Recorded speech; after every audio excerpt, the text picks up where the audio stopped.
Hi, my name is Joy. Thank you so much for watching Joy Talk. Today, I'm so glad to have Patty Wiffler with us again. And today, she will be sharing with us how to set limits with your children.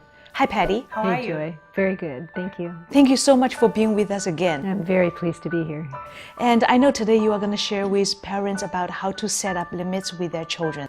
Will you first share with us what is your understanding about setting limits with the kids? Parents need to set limits when children's behavior is not going well, when it's not serving the child well, when it's hard on the child's relationships, when the child is just not really making sense. And sometimes we need to set expectations. For instance, it's time to do your homework and really stick to the expectations. And so all of that is sort of trying to help children move out of a difficult behavior or a behavior that's not working well for them. Then it's a big job for us as parents. When kids are not behaving very well, I know there are so many things parents can do to the kids. So how important is the parents to set up limits with the kids when they are not doing well?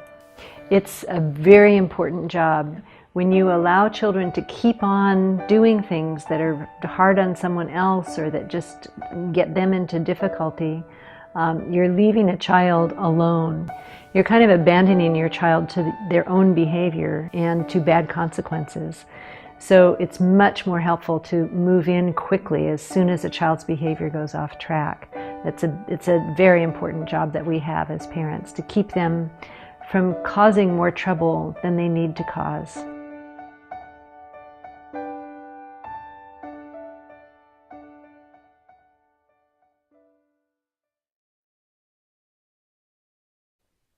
Yes, yes, yes, yes, yes.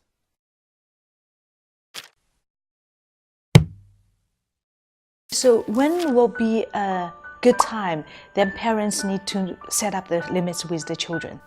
Well, sometimes it's confusing because we have feelings about certain behaviors that our children have that are okay.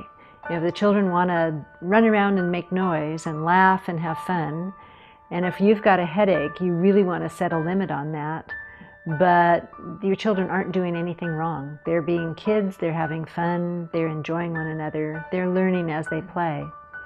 So sometimes we want to set limits because of our own needs and not because there's anything wrong with what our children are doing.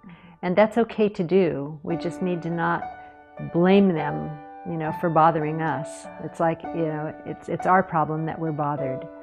But other times, children's behavior does go off track. They're hurting each other or grabbing toys, or they refuse to do their homework. And it's very important for us to assist them to get going in a good direction.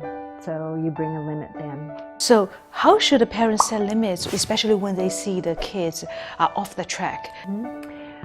The way our parents usually set limits when they saw us going off track was usually to tell us who's boss. It was all about power and control. So our parents would come in and try to control our behavior, tell us what to do, force us to do the right thing, insist that it happen now.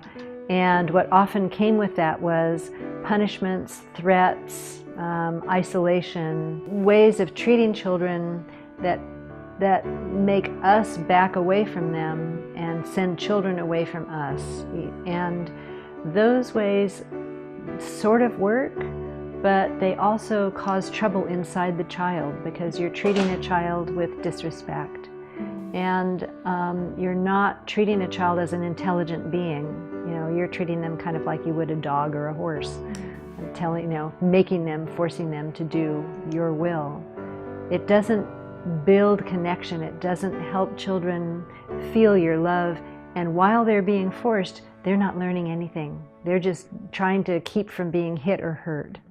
So in order to help children learn, we need to connect with them as we set limits. And that's the difference.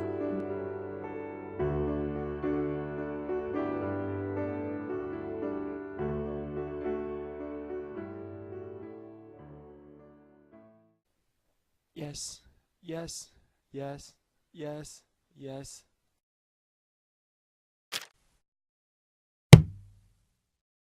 So very interesting. You just mentioned that in order to do that in a more efficient and effective way, we need to get connected with the kids. How can we as the parents make sure we are connected with our children? Well, it's not easy. It's an easy concept. It's not easy to do, because as soon as our children go off track, we have big feelings inside of us. And if we spray those feelings on our children, usually the emotional heat that we have hurts their feelings. So the first thing is to try to bring yourself and your love and a limit at the same time. So what that means is, if you are pestering your sister, what I would do is go, That's all I would do. I would just keep you from hurting your sister. I put my hand on the elbow or the arm or the hand that's reaching out to give her a hard time, and just make eye contact, touch, and go, I can't let you do that. Gotcha. And then I would listen. Because, and the reason you listen is that the only reason that a child ever hurts somebody else or refuses to sit at the table or can't go to sleep is because they have negative emotions that are stirring around inside. They can't think. The emotions are in charge of what's going on in their head. And in order for them to be able to do better, they need your support, and they need to share those emotions. They need to have a good cry, have a good laugh, tremble and say how scared they are, and cling and cry and have a big fuss. That lets the emotions out, and after a child can do that enough, their mind clears, and what they do makes sense again, and they actually learn from the process. So if they have a listener and you set a limit with gentleness and with attention, your child will notice their feelings and pour those feelings out. If you talk to them, now honey, we don't hurt anybody here, don't do that, no, no, no, no, no, you mustn't hurt your sister, we don't hurt people, da, da, da, da, da, da. Your child can't pay attention to what's going on inside of her, and she not going to feel safe enough to release the feelings and recover her ability to think. So you want to be pretty quiet when you set a limit, but you want to bring the limit to the child first and then say something.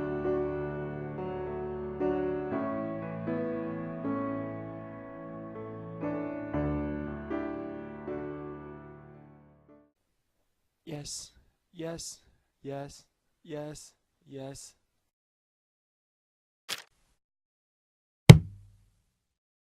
Because I sometimes get confused about set limits with set house rules. Are those two things the same, or house rule is part of the limits, or they're different?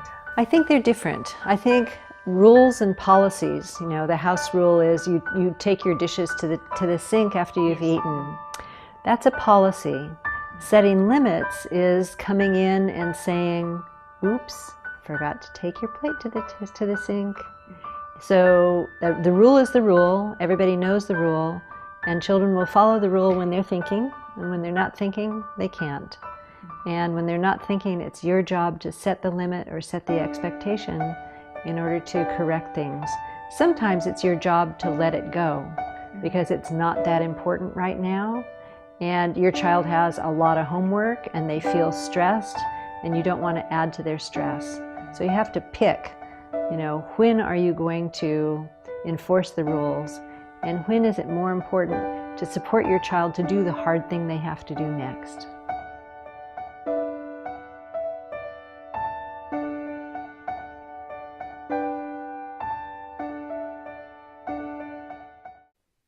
Yes, yes, yes, yes, yes.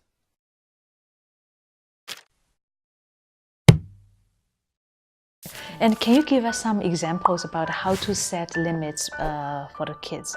Sure, there's this one very interesting thing that happened.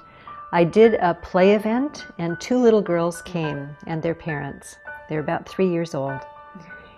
And they didn't look at each other at all. They didn't interact at all. They played with the grown-ups, they played with the toys. They didn't even look at each other, not once.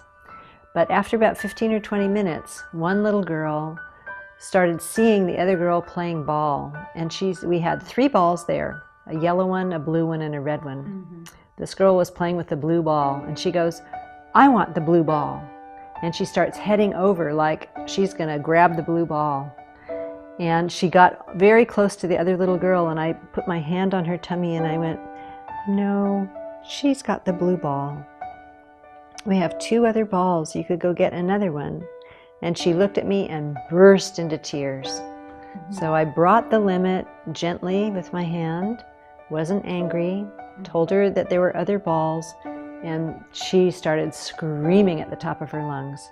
She went over and sat in her daddy's lap and screamed and kicked and sweated and screamed and kicked and sweated for a long time. When children kick and sweat, they're offloading fear. And she wouldn't look at anybody. She didn't look at her daddy. She's just beside herself. Finally, after she calmed, and I was listening and her daddy was listening. Finally, when she calmed down, she looked at her daddy. She played with his face a little bit.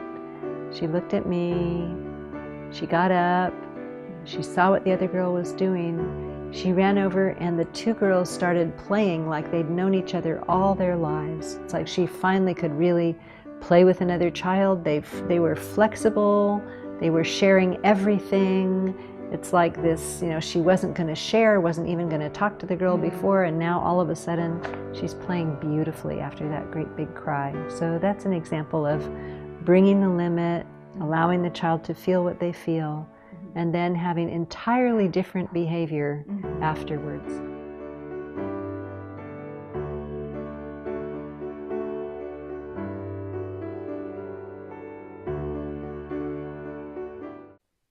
Yes, yes, yes, yes, yes.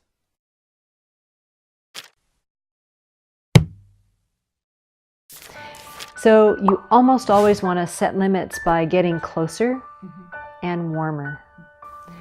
And you almost always want to set limits with physical touch.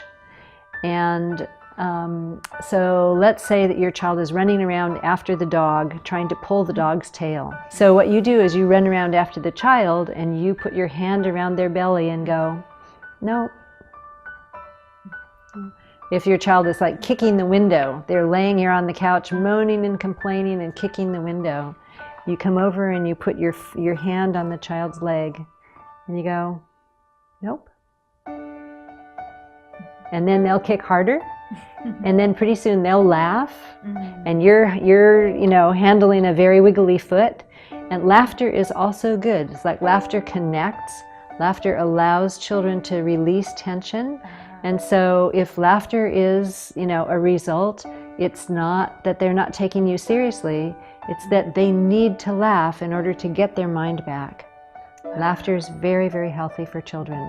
So you put your hand on their foot, they kick harder, you go, "Whoa, that's a wiggly foot," and they laugh some more and they wiggle some more, and pretty soon you have a little bit of play interaction, and then you say, "Okay, let me see if that foot stays there now," and you remove your hands, and they playfully kick again. "Oh, gotta get that foot again," and you have a little more play.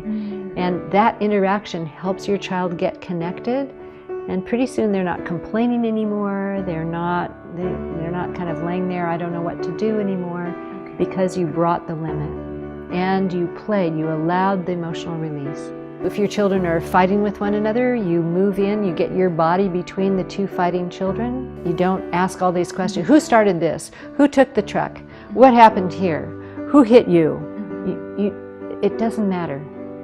They're both upset. You get your body in between so no more damage can be done. And you say, "I'm sorry this is hard.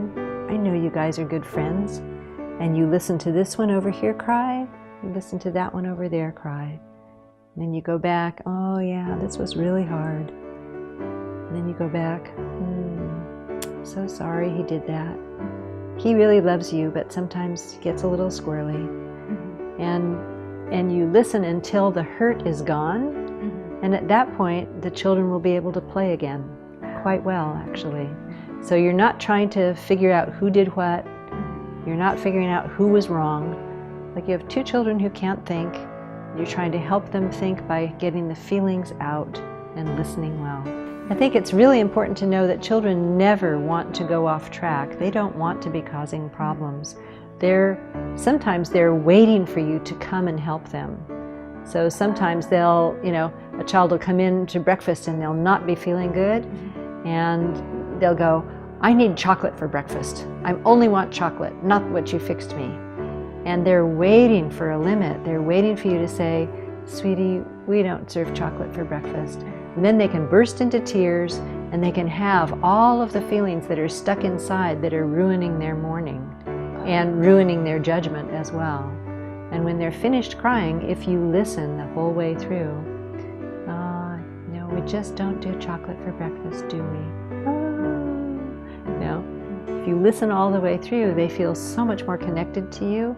They can have a good day at school. They can say goodbye fairly easily. It's like, they've gotten the emotional cleansing they needed in order to function well.